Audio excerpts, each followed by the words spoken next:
मैं आपके पांचों पुत्रों से विवाह करूंगी, विवाह करूंगी, विवाह करूंगी।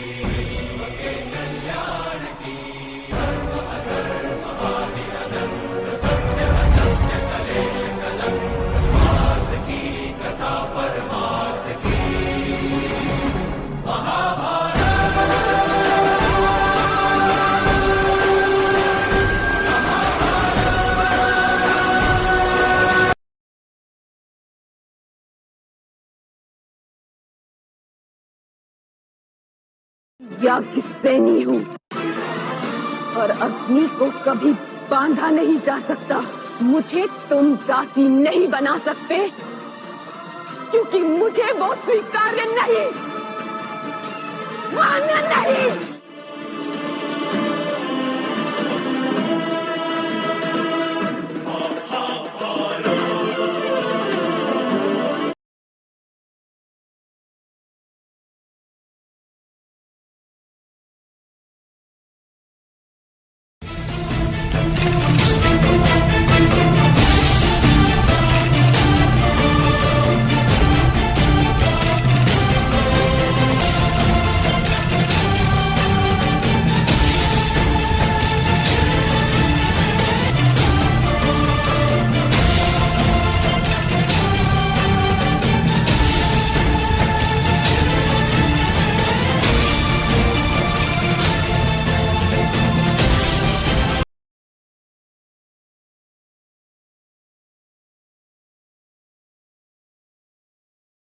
इस स्थिति का क्या उपाय करेंगे आर्य? एक ही उपाय है पांचाली, महाराज से क्षमा मांग सकते हैं। तुम्हारा क्या परामर्श है पांचाली? दोष है तो दंड भोग लो, नहीं तो अन्याय का विरोध करो। यथार्थ कह रही हो तुम पांचाली, चिंता मत करो, हम क्षमा नहीं मांगे।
राधा सोमेश्वर, भाभी श्री भी ऐसे रोती थी क्या? हाँ, कभी कभी। जाओ, राजकुमारी को शांत कराओ। कैसे भ्राताश्री? क्षमा मांगो। किस बात की क्षमा? वैवाहिक जीवन में यदि सुख प्राप्त करना है तो क्षमा मांगते रहो। मैं ये अपने अनुभव से कह रहा हूँ।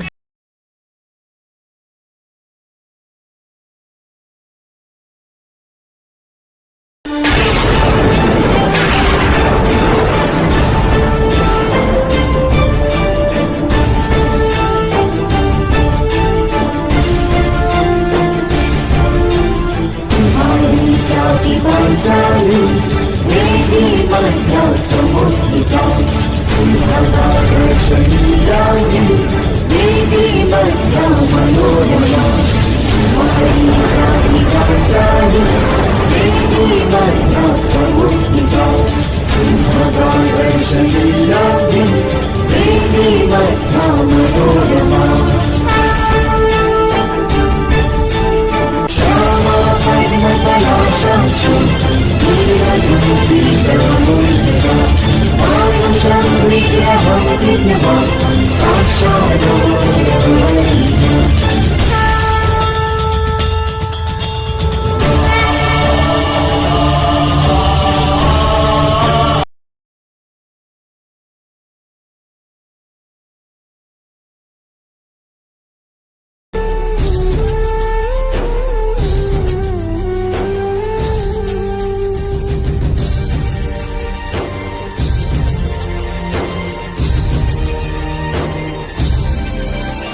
बंद कीजिए ये खेल सम्राट।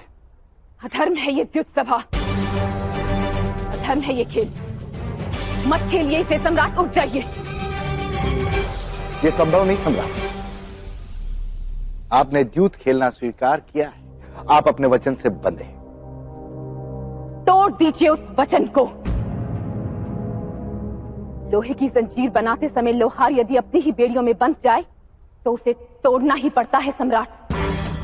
लोहे की जंजीर को आभूषण नहीं माना जाता। यार वे पुत्र अर्जुन का गांडीव आपको समर्पित है। विकोदर भीम की गदा भी आपको समर्पित है। आपको किससे भय है?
संसार के लिए महाभारत द्रौपदी की देन है। द्रौपदी के प्रतिशोध की अग्नि से प्रकट होने वाली यज्ञ सैनी की जीवन गाथा बड़ी निराली है। मुख पर अग्नि का तेज, श्वास में अग्नि का ताप और हृदय में अग्नि की पवित्रता लेकर जन्मी है आपकी पुत्री पिताश्री।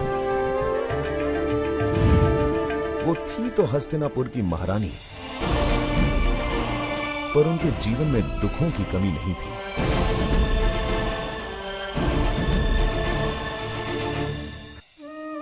कृष्ण की सखी जितनी शक्तिशाली थी उतनी ही मनमोहिनी। पांचाली ने कृष्ण भक्ति में स्वयं को समर्पित कर दिया था। आओ दुशासन, अपनी शक्ति का परीक्षण कर लो। और इसीलिए शायद जब द्रौपदी को सबसे ज्यादा किसी अपने की जरूरत थी, तब कृष्ण ने ही उनकी गरिमा को बनाए रखा। गोविंद, गोविंद, गोविंद। यदा यदा हि धर्मस्य ग्लानिर्भवति भारत